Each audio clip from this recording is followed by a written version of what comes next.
Welcome to Live Daf, your online Daf Yomi Shir. Shalom Aleichem, welcome back to today's Daf, which is Eruvin, Daf Lamed Ches. We're at the Mishnah, 2 lines from the top. In the previous Mishnah we discussed a person placing an Eruv, actually 2 Eruvs, on condition, yet to be determined which one is going to be activated, etc. And now in Mishnah we're going to discuss a similar situation of a conditional Eruv, but in an entirely different context. It says the Mishnah, Belezo Omer, Yom Tov HaSamach LaShabbos. If Yom Tov falls out next to Shabbos, either preceding Shabbos, meaning on Friday, or following Shabbos, meaning on Sunday, whether before or after Shabbos, and this person needs to do a lot of walking. He'd like to walk on one day, let's say Yom Tov falls on a Friday, he'd like to walk to the east, and on Shabbos to the west. So you can go ahead and place 2 Eruvs. One Eruv to the east of the city, one to the west. Ma'arav Adam Shnei Eruvin. You can place 2 Eruvs. V'omer, and he will say as follows: Eruvi be'irishon lemizrach. I'd like that on the first day, so in this case where Yom Tov is on Friday, so on Yom Tov, the Eruv which I placed to Mizrach will be activated. Eruvi be'irishon lemizrach, u'b'sheni lemarav. And on the second day, which is Shabbos, I'd like the one that I placed to Marav side to be activated. Or in the reverse, Be'irishon lemarav, on the first day it should be to Marav, u'b'sheni lemizrach, on the second day to Mizrach. Or, let's say he only places 1 Eruv. And he says as follows: Eruvi be'irishon. I'd like that Eruv should be activated only for the first day, only for Yom Tov. U'b'sheni k'bnei iri. However, on the second day, which is Shabbos, I'd like the Eruv to be inactive. I'd like to have the same status as the other residents of my city. I want to be free of any Eruv restrictions, which will allow me to walk in any direction, 2,000 amas from the city in any direction. Or, in the reverse, Eruvi b'sheni, my Eruv should be activated for the second day, which means Shabbos.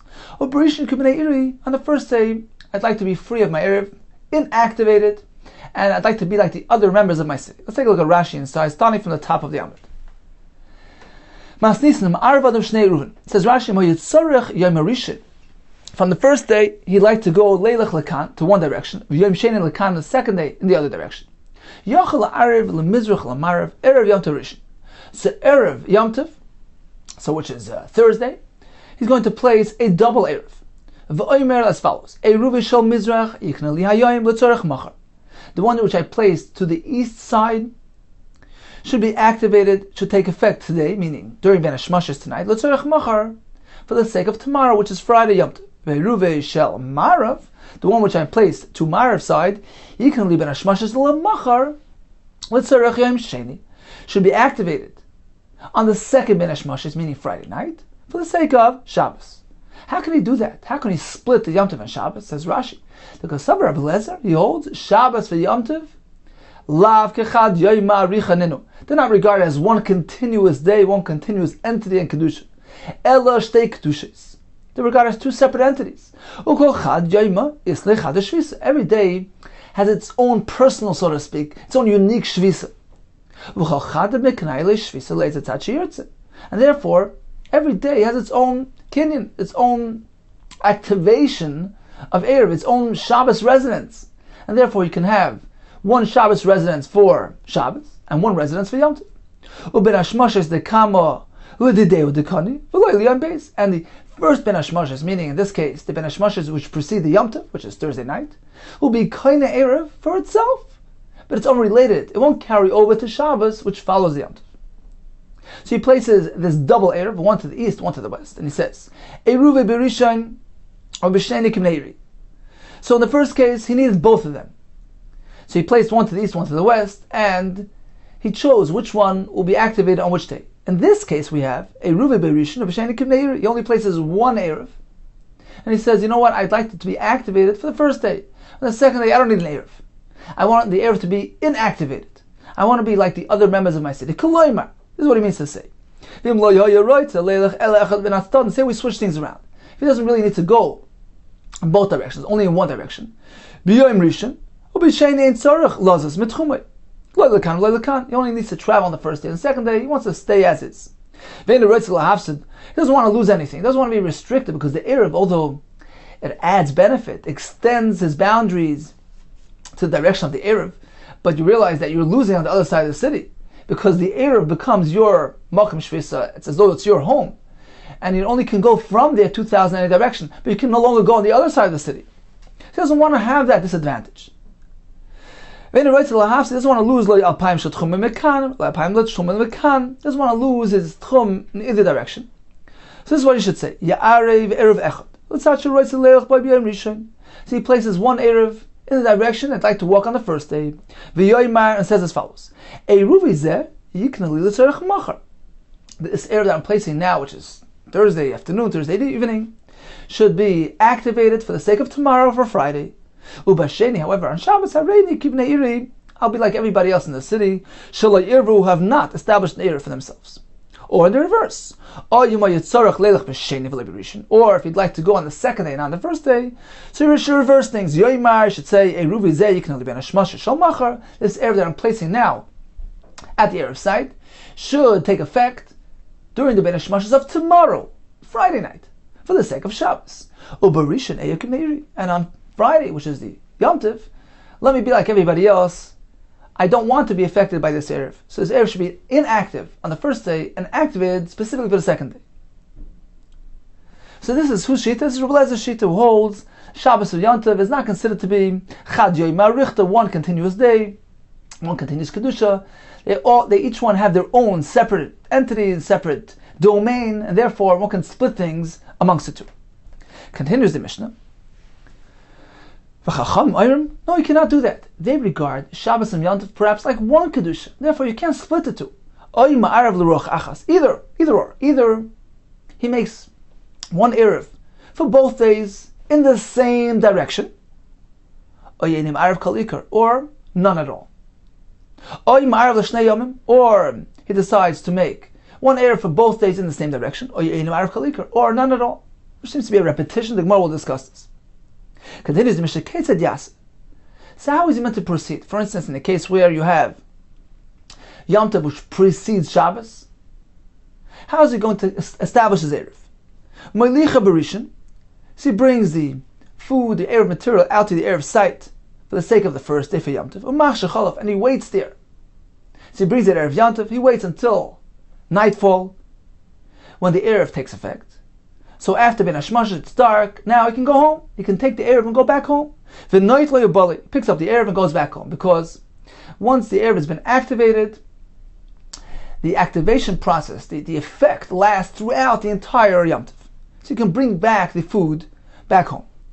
But Sheni, on the next day, this is already Friday, this is Yom Tov, now he'd like to prepare an Erev for Shabbos. So he brings the food back with him. Machshechalav v'oichloi. So he brings the food back, waits until it gets dark, and eats it on site. He can't bring it home because it's Shabbos. And then gets back home. V'nimtza, so as a result of this process, he's all gain. He gains that now he's allowed to walk. He's allowed to walk on Yom Tov, and walk on Shabbos, and he actually got a chance to eat his Erev, so he gained on all ends. What happens if Nechal Berisha, let's say somehow he lost his Erev, it was eaten up on the first day, Eruv L'Rishon, fine, the Erev is still effective for the first day, V'ein Eruv L'Sheni, but is no longer effective for the second day. But there's no Erev for the second day. So we see from here, says Rebbe Elazar, Amar Rebbe Elazar, apparently you agree with me. Amar Rebbe Elazar, Moedem atem li shem shtei kedushes. The fact that you just told me that the Erev is not present, if the meal was eaten before the Ben Hashmashas of the second day, it can no longer be applied for that second day. Why? Apparently, the second day, in this case it's Shabbos, is not connected to the first day. And therefore you need to redo that Erev for Shabbos as well. Because otherwise, meaning, according to your approach of things, that Shabbos and Yom Tov are regarded as one continuous day, one continuous entity, we know that if an Erev was already established at the beginning of Shabbos, even if the Erev disappeared sometime throughout Shabbos, the Heter still carries on. So if Shabbos and Yom Tov continue one continuous Shvisa, one continuous entity, so since the Erev has been activated at the beginning of the first day, in this case it's Yom Tov, let it carry over to Shabbos as well. Why does the Mishnah say, why do you say that an Erev must be present, physically present during the Ben Hashmashas of the second day as well? Apparently you agree to me that Shabbos and Yom Tov are regarded two separate Kedushas. So why don't you agree to me when it comes to splitting the Erev? Why can't I make one Erev for Shabbos, one Erev for Yom Tov, in either direction? What's the difference? The Gemara will soon address this. Continues the Gemara. So Rabbi Lezer said the Shabbos and Yom Tov are considered to be Shtei Kedushos, which allows them to split the days. Whereas the Chacham say, no, you can't do that. And the Chacham say, either you're going to be Ma'arev L'Ruach Achas, or none at all. Either you're going to do one Erev for both days, or none at all. Why that repetition? L'Ruach Achas, mind you, when they said, you have a choice, either do it in one direction, what do they mean to say? L'Shnei Yomim. One direction for both days. Then the next part of the statement was, either you do it 2 days in a row, 2 days as one, L'Shnei Yomim. Mind you, what do they mean? L'Ruach Achas, meaning for both days in the same direction. Hainu Kamaisa. This is an exact repetition of this first portion of their statement. Why this repetition? Says the Gemara, this is what they meant to tell him. They meant to prove their point. Do you not agree?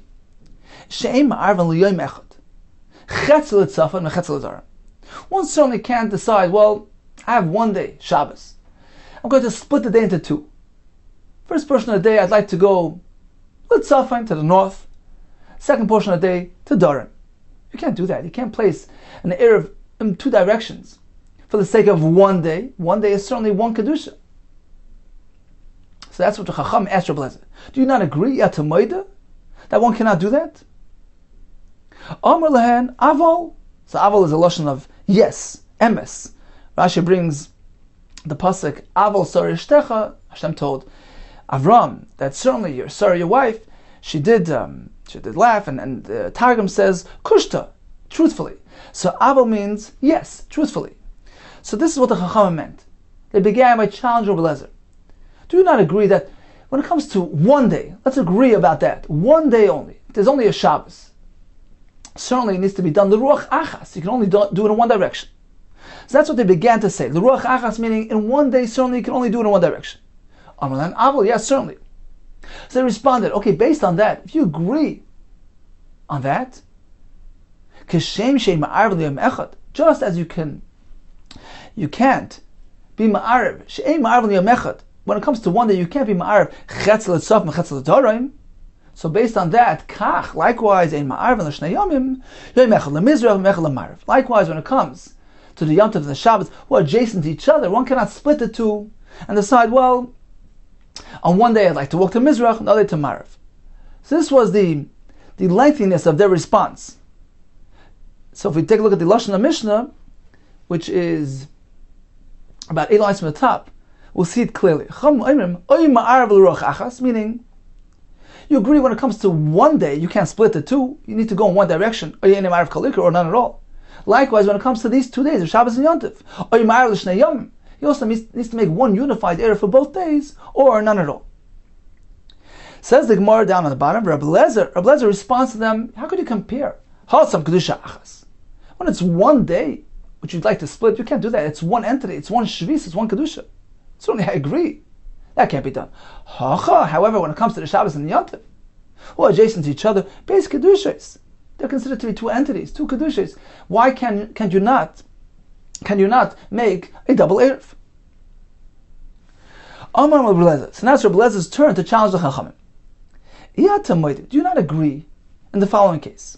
Shem Erev b'raglav b'yom rishon. If a person decided to actually physically, b'raglav means with his feet, he went out to the Erev site to establish the Makom Shvisa. In that case, he doesn't need to have any food because he's personally there. There's no better Shvisa than being present at the Makom Shvisa. Okay, so let's say on the first day, he went out physically to the Erev site. We're speaking about, just an example, we have Yom Tov on Friday. So on Thursday he goes to the Erev site to establish the Erev for Thursday. If he wants to have an Erev for the following day as well, for Shabbos, he needs to personally go out and make an Erev. Let's say he used some food and he placed it at the Erev site and it was consumed, it's gone. He cannot use that Erev material for the second day. It's no longer present, no longer active. Is that the case? So they responded, sure, of course. you need to make sure that the Erev material is actually present at the Erev site during that second Ben Hashmashis, so that it's activated for Shabbos as well. Or if he personally goes out to the Erev site prior to that second Ben Hashmashis, he must ensure that there's an Erev for the second day as well, because the Erev of the first day doesn't automatically carry over for the second day. Says Rav Eliezer, now if you agree regarding this, doesn't that prove my point? Halai beis kedushasen. So this proves, it's apparent from this halacha, that Shabbos and Yom Tov are regarded as two kedushas, because otherwise, why would you need to ensure that there's an Erev there for the second day as well? Just as when you place an Erev ben hashmashas of your standard typical Shabbos, and after ben hashmashas the Erev disappears, that heter is still prevalent throughout the entire Shabbos. We say Shabbos kivan shehutra utra. So why is this case different? Why, in this case, if he placed the Erev for the sake of Yom Tov, and then sometime during Yom Tov it disappeared, he can't use that Erev for Shabbos. According to you, it's one kedusha, it's like one day. So that proves my point, that it's two kedushas. And therefore, it should allow him to go split the 2 days. He can go one day to Mizrach, one day to Marv. So what are the Rabbanan going to respond? The Rabbanan, they respond as follows. Sfuki mazabkalu. They're uncertain. They're not sure how to treat the Shabbos and Yom Tov. And therefore, in either case, they go l'chumra. Let's take a look at Rashi inside. 8 lines from the bottom. Rabbanan mazabkalu. B'Shabbos and Yom Tov, kedusha achasnenu, ishtei kedushas. They're unsure how to treat it. Do we treat it like one continuous entity or two kedushas? And therefore, they always go l'chumra. They take a stringent approach. Ve'ad yoch l'chumra. So on the one hand, they say l'chumra with regards to ein yochel la'arev shtei ruchis. You cannot go ahead and for Yom Tov walk to the east, for Shabbos walk to the west. Do machad kedushi, perhaps it's considered to be one kedusha. So that's not allowed. So when it comes to this halacha, they adopt the view that perhaps it's one kedusha. When it comes to the other halacha, they also adopt the stringent approach that they consider to like two separate kedushas. With regards to the halacha of the nechal b'rishon, if the Erev was consumed on the first day and is no longer physically present during the second Ben Hashmashis, the Erev l'sheni, we don't consider it to be a proper Erev for the second day. Why? Dilma beis kedusha saying perhaps Shabbos and Yom Tov are considered to be two kedushas, and therefore each one requires its own Erev. It doesn't automatically carry over from one to the other. So Beleza holds with certainty Shabbos and Yom Tov are two kedushas, whereas the Rabbanan are uncertain. Omar Beleza. Now it's the Rabbanan's turn to respond to Beleza. Yatamai, do you not agree regarding the following halach? She'ein ma'arvim betchila miyom tov l'Shabbos. You can't initiate an Erev on Yom Tov for the sake of Shabbos. Meaning, this whole discussion was where he prepared an Erev before Yom Tov. So Yom Tov was Friday, which preceded Shabbos. He prepared an Erev on Thursday. The question is, can he prepare a double Erev, one for Friday, one for Shabbos, or not? But all agree that he can't inaugurate an Erev on Yom Tov for the sake of Shabbos. If he hadn't yet prepared the Shabbos Erev before Yom Tov, he can't go ahead and say, well, today it's Friday, I'd like to walk out on the boundary on Shabbos, I'm going to go ahead and prepare an Erev now for the sake of Shabbos. He can't do that. Is that the case? Do you not agree? Amalan Aval. So Beleza responded, certainly I agree. Say the Rabbanan halai. Apparently this proves kedusha achasi, that Shabbos and Yom Tov are one entity. Therefore he can't go ahead and begin somewhere in the middle of a single entity. That explains why he cannot initiate an Erev on Yom Tov itself. For Rabbi Eliezer, he responds, no. The reason why he can't do that is unrelated to our question. The reason why he can't do that on account of the Isra V'Achana. One cannot prepare from Yom Tov to Shabbos. It has nothing to do with one Kedusha, two Kedushas. Since he's going ahead on Yom Tov and preparing his Erev for Shabbos, that can't be done.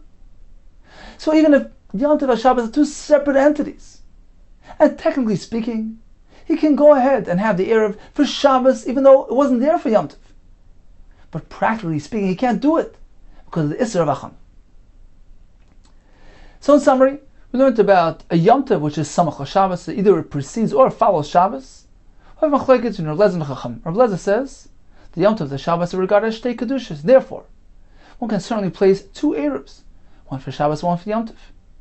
And let's say he decides to use some bread for the first Erev, and it gets consumed. It's Nechal on the first day, and it's not around during the Ben Hashmashas of that second day. It doesn't work, because it doesn't automatically carry over to the second day, because the first and the second are two separate entities. Chacham adopt a Suffolk approach to things, and therefore they go to Chumrah. On the one hand, they say perhaps Shabbos and Yom Tov are considered to be one entity, and therefore one can't split them, just as one can't split one day into two. On the other hand, they say perhaps Shabbos and Yom Tov are considered to be two entities, and therefore if the Erev was consumed on the first day and is no longer present at the site during the Ben Hashmashas of that second day, it doesn't automatically carry over, and he does not have an Erev for his second day. Continues the Gemara, Tana Rabbanan, Irev v'raglav b'yom rishon. If he decided to go out to the Erev site for the first day, Ma'arav v'raglav b'yom sheni. He can go ahead, and he needs to actually go ahead and be present at the Erev site for the second day as well, because the Erev doesn't automatically carry over to the second day. Nechal Eruvin b'yom rishon. If he used some bread as Erev material for the first day and it was consumed during that first day, Ein yotzei b'yom sheni. He can no longer use that Erev for the second day. He cannot travel outside the Tchum. Divrei Rebbe. Let's take a look at Rashi on the bottom line. Ein yotzei b'sheni, says Rashi, v'arahiu k'vnei iroi. He has the same status as the other members of the city. He has no Erev. Why? We certainly consider the 2 days of Shabbos and Yom Tov as two separate entities, and therefore, since the Erev is no longer present during the Ben Hashmashas of that second day, he has no Erev for the second day, and he has a din like everybody else in this city, and he can walk 2,000 amma in any direction stretching from that city. So Rebbe holds like Rabbi Lezer that Shabbos and Yom Tov are certainly considered like two kedushas. Rabbi Yudah Eimer, Harei yezeh chamar gamal. Rabbi Yudah says, I'm not sure whether Shabbos and Yom Tov are two kedushas or one, and therefore, this person who put down his Erev on the first day, let's say it was a Yom Tov, on a Friday, and then come Friday night, the food wasn't there any longer. I'm not sure how to consider him, how to regard him. Do we say perhaps that Shabbos and Yom Tov are one kedusha, and since the Erev was activated at the onset of this one continuous 2-day entity, it applies to Shabbos as well. Therefore, his tchum is based on the Erev, that becomes his place of residence. Or perhaps we consider Shabbos and Yom Tov as two separate entities, in which case the Erev from Friday doesn't automatically apply to Shabbos. In this case, when there's no Erev Friday night, he has no Erev for Shabbos. And therefore, where is his Makom Shvisa? It's in a city like everybody else. So it's a suffix. Hareze chamor gamel. It's like a person who's leading a donkey in front with a camel lagging behind. He's stuck in between the fast-moving donkey and the slow-moving camel behind, and he's in limbo. Explains Rashi, this person is in limbo. He's stuck between the tchum of his home, of his city, and the tchum of his Erev. So for instance, if this was his home, and he placed the Erev 2,000 amas away, now, there's a chance that the Erev is effective for Shabbos, in which case this becomes Erev becomes his place of residence, which allows him to walk 2,000 amas past the Erev, 2,000 amas back home, or perhaps the Erev is not active for Shabbos, in which case it's the home, it's the city that is considered to be his Makom Shvisa, which allows him to walk on the other direction, away from the Erev 2,000 amas, and also towards the Erev 2,000 amas. So one thing is for sure, he can do this area between the Erev and the home. He's certainly allowed to walk. Either way, whether the home is the Makom Shvisa, he's allowed to walk in the direction of the Erev. Whether the Erev becomes his Makom Shvisa, he can walk back in the direction of the home. But in any other direction, meaning past the Erev or past the home in the other direction, he can't, because we're unsure as to the exact placement and location of his Makom Shvisa. That's the Chamor Gamel. We have a suffix. Rab Shimon Gamliel, Rabbi Shmuel, Bnei Shabdechem, Breika Ayrim, they say, with certainty, we consider Shabbos and Yom Tov to be one Kedusha. Therefore, Irev v'ragel v'rishon, he went out to the Erev location. He went personally out there to establish the Makom Shvisa. There's no need for him to do it again. Ein ma'arav v'ragel b'sheni, he doesn't need to do that again for the second day. Nechal Eruvin b'yom rishon, or for instance, he used some bread and it was consumed, it was eaten up. After the Ben Hashmashas of that first day, Yotzei b'sheni, he's allowed to go and rely on that Erev, even for the second, even though at the point of Ben Hashmashas of the second day, there was no Erev present. Because according to them, at this point in the Gemara, Shabbos and Yom Tov are one continuous entity, and therefore the Erev, which was activated for the first day, applies for the second day as well. So this is the point in the Gemara, we have three shittas. We seem to have three shittas. We have Rebbe, who holds that Shabbos and Yom Tov are vadai two kedushes. He's like Rebbe Lezer. We have Rabbi Yehuda who says Safek. So that's adopting the Chachamim's approach. And we have these two Tanoim who seem to hold that with certainty Shabbos and Yom Tov are considered to be one kedusha, without any Safek. Amar Rav Halacha Kedalet Zakenim Halalu V'alibu Rebbe Lezer. The halacha follows these four Zakenim who hold like Rebbe Lezer. The Amar base kedusha saying, who are these four Zakenim? Veilein Dalet Zakenim. Rabbi Shimon Gamliel, Rabbi Shmuel, Rabbi Yochanan Broika, which are actually these two Tanaim that we just mentioned, who actually seem to say that it's one kedusha, not like Rebbe Lezer. We'll get to that in a moment. So these are two on the list. We have another two: Rebbe Lezer, Rabbi Shimon, Rabbi Yosi Bar Yehuda Stim Ta. Why was he called Stim Ta? Rashi explains that's a term applied to a Tana Rebbe who edited the Mishnahs, would bring his opinion anonymously. Bring his opinion many times anonymously without attributing to him.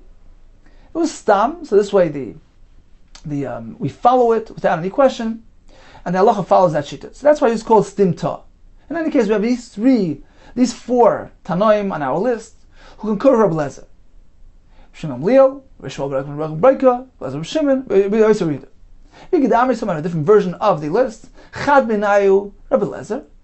One of them was actually Rebbe Lezer or Mapik, and that substitutes Rabbi Yosi Bar Yehuda Stim Ta. Okay, so we have a list of four tanoim who are compatible with Rebbe Lezer's shita. Shabbos and Yom Tov are two kedushas. Says in 1 second. How does this work? How does this fit with our brayso that we just mentioned? Which seems to indicate otherwise. V'har Rav Shimon Gamliel, Rabbi Shmuel, B'nai, Obar, Rabbi Yochanan Broika, Ivcha Shaminalu. We heard that they hold just the opposite. They actually hold that it's one kedusha. Not like Rebbe Lezer holds two kedushas. Eifach, let's switch things around. Meaning, let's rearrange the brayso there. Certainly, they hold that it's two kedushas, and therefore they belong on this list. If that's the case, Hainu Rebbe. So, if they, Rav Shimon Gamliel and Rabbi Shmuel, both hold that Shabbos and Yom Tov are two kedushas like Rebbe Lezer, so they're actually mirroring Rebbe's opinion. The brayso seems to bring them as a machlokes. The brayso initiates with Shitas Rebbe, holds that it's two kedushas, and then proceeds with Rav Shimon Gamliel and Rabbi Shmuel, who seem to be disagreeing with Rebbe. Now, if they hold exactly like Rebbe as two kedushas, so why is the brayso bring it as a conflicting opinion?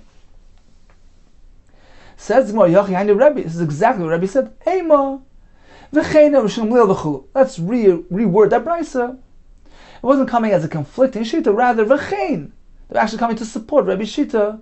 Indeed, they also hold Shabbos and Yom Tov are two kedushas like Rebbe Lezer. V'lich shavnami Rebbe. So why don't we add Rebbe to the list? We had a list of, Rav said, we have a list of four Tanoim who hold like Rebbe Lezer. What happened to Rebbe, who also holds like Rebbe Lezer? He brings that as two kedushas. Says the Gemara, Rebbe Tanila v'lo Savala. Although he taught it, but he didn't personally hold to that shita. Therefore, he doesn't belong on the list. Rabbana Nami, if so, these other Rab Shimon, Rabbi Shmuel, they also perhaps Tanila, they taught it v'lo Savala. Perhaps they didn't hold of it. So how do we know that they belong on that list? Rav Gemara Gamrila. Rav had a tradition from his Rebbeim. These four Zakenim listed on the list hold like Rebbe Lezer that Shtei Kedushas, but Rebbe, although he taught it, he doesn't personally hold of that sheet. Ki nachnav shid Rav Huna. When Rav Huna passed away, either Rav Chizda came into the Beis Medrash, Lemirma de Rav to ask a contradiction from one Rav on the other. Mi Amar Rav Aloch Kradal Zakenim. Holy Rebbe Lezer. The Amar Shtei Kedusha saying, is that so that Rav indeed stated that the halacha like Rebbe Zakenim, who are like Rebbe Lezer, that Shabbos and Yom Tov are considered to be two separate entities? Is that the case? We seem to have a contradiction from a different Rav, which indicates that Shabbos and Yom Tov are considered to be one continuous entity. V'itma, we learned Shabbos v'Yom Tov. If you have a Shabbos next to a Yom Tov, Rav Amar no de bezeh asur bezeh. We know that an egg which was born, which was laid on Yom Tov, Beitza Shenol de Yom Tov is asur. Now, let's say it was laid on Shabbos, which was preceding Yom Tov, or a Yom Tov preceding Shabbos. No de bezeh, asura bezeh. It cannot be eaten on the next day either. Apparently because we consider them to be one entity. There are many reasons why the Beitza is Asur, which is explained in the beginning of the Gemara Beitza, Maseches Beitza, many reasons. At least 3 reasons I can remember, either because of Muktzah, Noilad, it's a new entity, or other reasons. We compare it to juice, or compare it to fruit picked from a tree, which we'll actually be discussing in the next block. In any case, whatever the reason is, let's say it's Muktzah. So since it was created on Yom Tov, it can't be eaten on that day. But on the following day, it should be mutter. Nevertheless, Rav tells us, we have a Shabbos next to a Yom Tov. When it was laid on one day, it can't be eaten on the next day. It must be, the reason is because Shabbos and Yom Tov are regarded as one entity. So how does this fit with Rav, who tells us, Allah follows the opinion that Shabbos and Yom Tov are considered 2 separate entities when it comes to Eruv. Amar Rava asa mishmach chana. Indeed, Shabbos and Yom Tov are considered 2 separate entities. The reason why one cannot eat that egg if it was born late on Shabbos, he can't eat it tomorrow on Yom Tov. It's on account of another halach of hachana. The Sanya has learned in the Brayso. V'haya v'yamashish v'echinu. This is the pasuk describing the man. So on the 6th day of the week, on Friday, v'echinu, they should prepare. And the pasuk describes the double portion of man that fell. They're meant to prepare on Friday for the sake of Shabbos.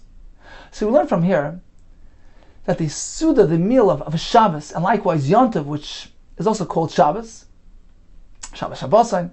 So the meal of Shabbos and Yom Tov, so explains Rashi in Maseches Beitza, is choshev. We see that the Torah attributes special significance to it. It needs to be prepared on a weekday in order to be permissible on the following Shabbos or Yom Tov. And this is what we learn from this pasuk. Choyl meichen l'Shabbos. Only a weekday can prepare Shabbos food. V'choyl meichen l'Yom Tov, or prepare Yom Tov food. Ve'ein Yom Tov meichen l'Shabbos. But Yom Tov cannot prepare the Shabbos food. Ve'ein Shabbos, or a Shabbos which precedes Yom Tov, it cannot prepare tomorrow's food. Ve'ein Shabbos meichen l'Yom Tov. Therefore, in this case where you had, for instance, the Shabbos and then the Yom Tov, and the egg was laid on Shabbos, that's considered as though the Shabbos is preparing tomorrow's food. Therefore, you can't eat it on Yom Tov. So that's the reason for that halacha. It's not related with the question of 1 kedusha, 2 kedushas, even if there are 2 kedushas. But ultimately speaking, this thing was prepared on a Shabbos for the sake of tomorrow, which is Yom Tov, and therefore it's unsuitable. Incidentally, Tosfos says from this Gemara, the Gemara learns from the pasuk of not only do you need to prepare on the choil, on the weekday for Shabbos, same halacha applies to Yom Tov. Apparently the Gemara is assuming that this pasuk is a reference to Erev Yom Tov as well. So on Erev Yom Tov, you want to prepare for Yom Tov. And the pasuk is describing the Lechem Mishnah, the double portion of man that fell. Apparently, the Gemara holds that a double portion of man fell on Erev Yom Tov as well, just as it fell on Erev Shabbos. And it actually brings that there are different midrashim who discuss it. There's a machlekes whether or not that actually occurred. And actually, Tosfos in Pesachim, in Arab Pesachim, says that based on this opinion, that we assume that even on Yom Tov there was Lechem Mishnah, meaning on Erev Yom Tov, double portion of man fell in preparation of Yom Tov. Based on this, we hold that during a Yom Tov meal, we meant to use Lechem Mishnah, the double loaf of bread, which is meant to commemorate the Lechem Mishnah fell, double portion that fell on Erev Shabbos, so we're meant to do this on Yom Tov as well, just as we do on Erev Shabbos. Because just as on Shabbos, we had that nace of the double portion on Erev Shabbos, likewise on Yom Tov. Okay, Amalei Abaye. So Abaye responds to Rabbah. So you hold that there's a problem of hachana. If that's the case, how are we going to understand the following mission? Ela hadesnan keitzad. So for instance, we have Yom Tov which precedes Shabbos. So if Yom Tov is Friday, how is he meant to go about establishing the Eruv for Yom Tov and for Shabbos? Says the Mishnah, case of the ways, Molicha Barishan, he brings his food out to the Eruv site on the first day. Umach Shecholava waits it out throughout the Ben Hashmoshes until nightfall. V'naitlai brings the Eruv back home. Ubalai comes back home. B'sheni, on the second day he repeats. Mach Shecholava brings the Eruv out to the site. Now it's for the sake of Shabbos. and he eats it on site. He can't carry it home anymore because it's already Shabbos. And comes back home. Says Abaye, if there's an Issa Hachana, how can you go ahead and create an Erev on Yontif for Shabbos? Hakamechem Yontif l'Shabbos. Isn't he preparing something on Yontif for the sake of Shabbos? Because he's creating an Erev on Yontif. He's going out to the site, bringing his bread out there, and activating an Erev. He's preparing an Erev for the sake of Shabbos. What happened to Achana? Ahamalei Rabbah. So Rabbah responded, there's no concern here. Because the actual activation of that Erev is taking place when?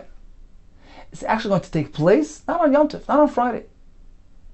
It's going to be activated at the onset of the actual Shabbos.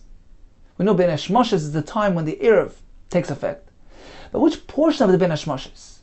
Which portion of that twilight period, that transitional period between Friday and Shabbos? Is it the first portion of that Ben Hashmoshes, which is the transition period between Friday and the twilight zone, which indeed is Friday? Or is it the second portion of Ben Hashmoshes, where the Ben Hashmoshes transitions into Shabbos when the Erev takes place? Says Rabbah, it's actually that second portion, the second phase of Ben Hashmoshes, when the Erev is activated, in which case it's already Shabbos. So it's not Yom Tov, it's not Friday that's activating an Erev for Shabbos. Rather, Shabbos in itself is accomplishing its own Erev. There's no concern of Achana. Amalei Rabbah, Misavas, do you think Soif Hayom Kohen Erev, it's the end portion of Friday which activates the Erev? No. Tchilas Hayom Kohen Erev, it's the first portion of Shabbos which activates the Erev. But Shabbos Mechin Atzma, and Shabbos is preparing for itself. There's no concern whatsoever. Says the Gemara, if that's the case, that the Erev is activated when? At the second phase of the Ben Hashmoshes, when it transitions into nighttime, into Shabbos. Elamiyat, if that's the case, Yaru B'Logan. Why can't we use the Logan? This was what we mentioned earlier. The pitcher, which had the wine, which is currently Aser, it's Maserishan, and it's going to transition into Truma when? Mishatechshach, at nightfall. And I'd like to use that for his Erev. The Erev which is meant to be affected, take effect, Ben Hashmoshes as well. So we learned earlier, a couple of blot ago, they can't do that. Why? Because the Erev which takes effect during Ben Hashmoshes precedes nightfall. So up until nightfall, this wine is Aser. It's not a Suda Ru'uyah. Therefore, it can't be used for the Erev. Now, if you tell me that the Erev is activated when? The second phase of Ben Hashmoshes. When the Ben Hashmoshes transitions into nighttime, that's the very moment that this wine becomes mutter. It turns into truma. So why can't he use this login for his Erev? Elamata Yaru B'Login. Says the Gemara, Be'inan Su'uda Ha'ru'uyim Ba'idloim Yom B'Lek. You know why he can't do that? It's for the following reason. Because, although you're right, it's going to happen at the very same moment. The Erev is going to take effect at the very, very same moment that the Truma will arrive. But we don't know. We can't pinpoint that precise moment when it's going to take place, sometime during his Ben Hashmoshes. But since he can't practically point the finger and say, well, now, it's the point of activation, now, it's Mutar B'Achila, he must wait until after Ben Hashmoshes, which is this uncertain period. So practically speaking, he has no access to his food at that moment of activation. Therefore, the only way he can use this Erev is if the food is actually suitable, Mutar B'Achila, before Ben Hashmoshes, in Boyd Yoim, in which case he can eat it with certainty. So the reason why it doesn't work there is unrelated to our discussion. It's due to an unrelated concern, since it's not really practically edible at the moment of activation. But it needs to be edible from daytime, but like on here, that doesn't apply. Says the Gemara, okay, now if you need to be roim b'yayim, now we have another kash. Elo hadasnan.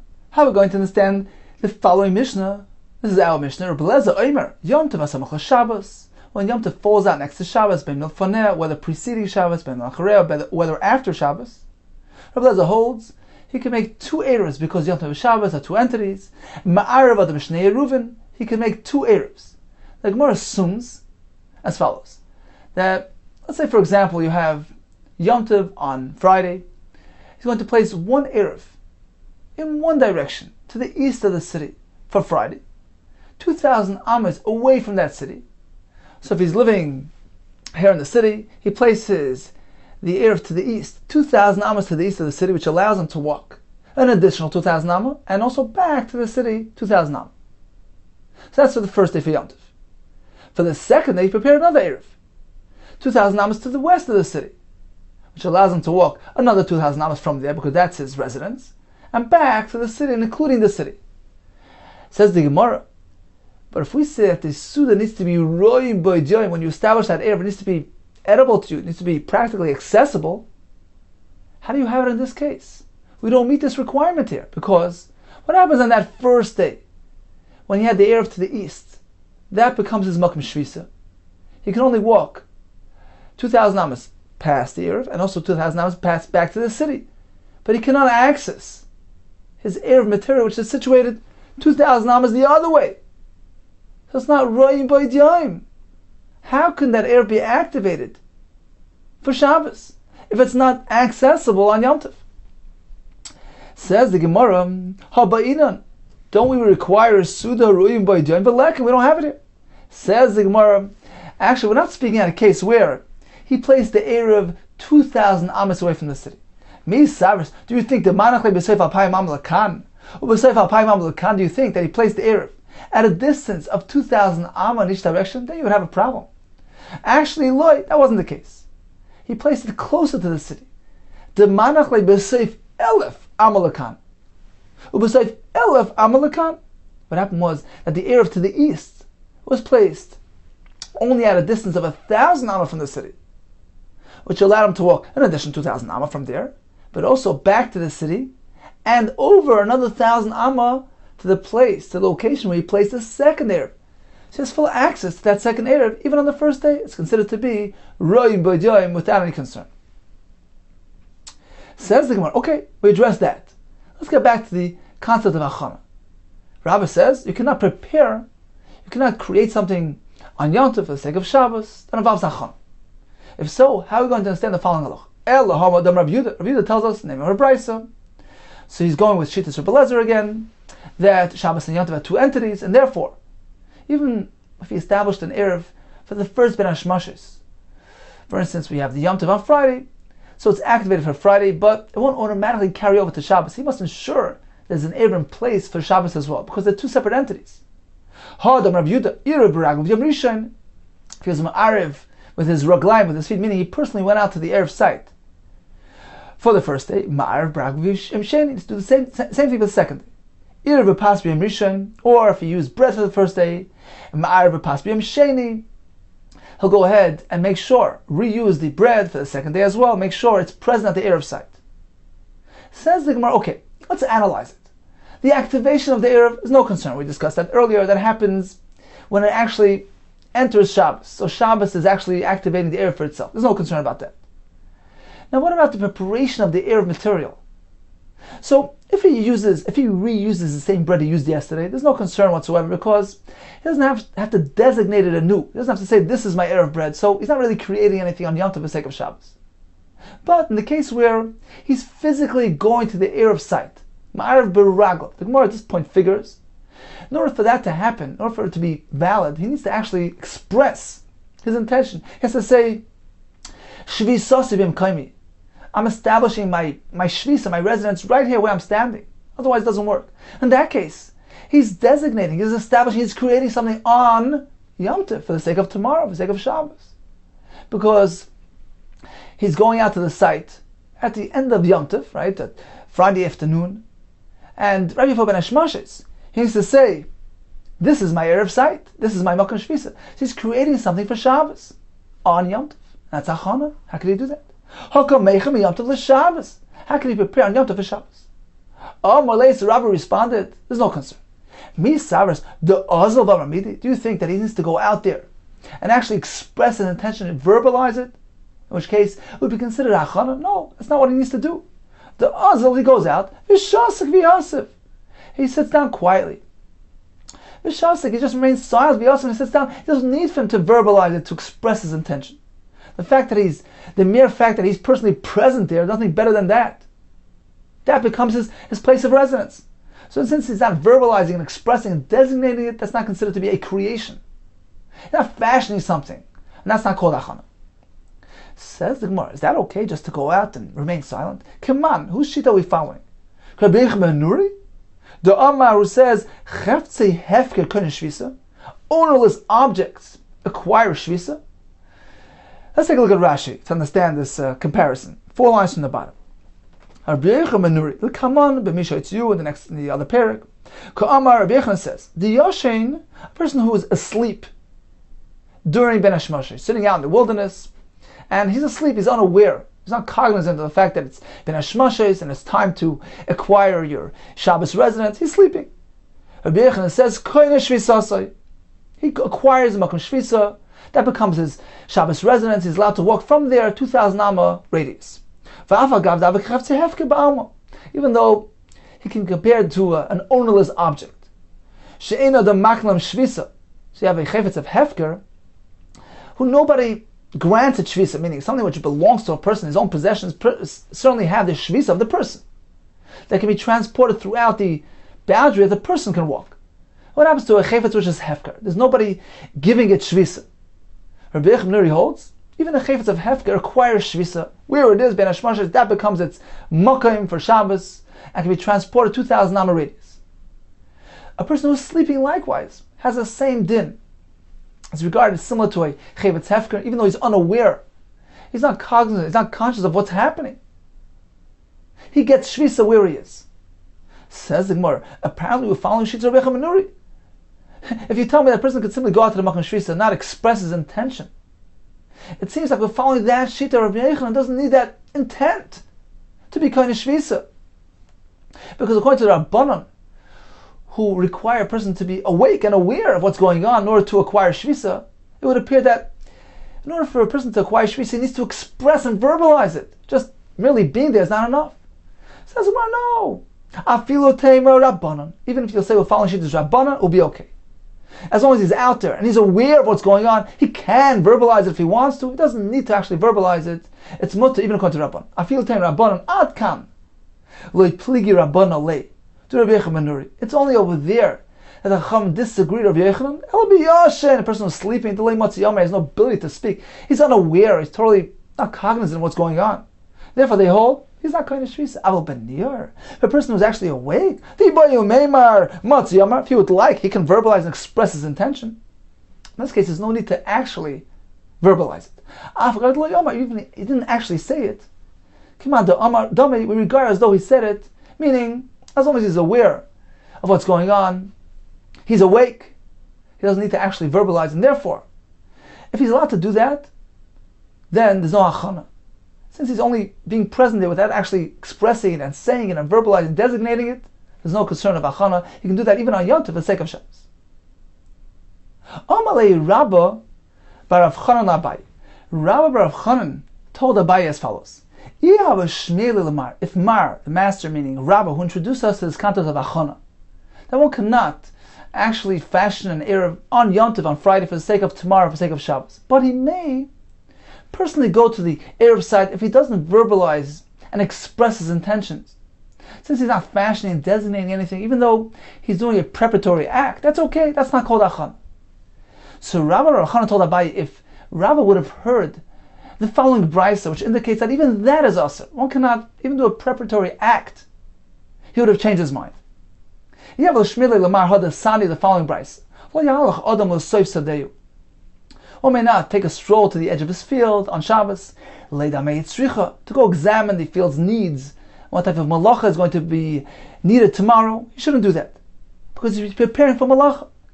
Likewise, one should not take a stroll at the edge of the city near the bathhouse, which will enable him to have access to the bathhouse right after Shabbos. Just as one can't do a malacha on Shabbos, he can't do an act of preparation of that for that malacha.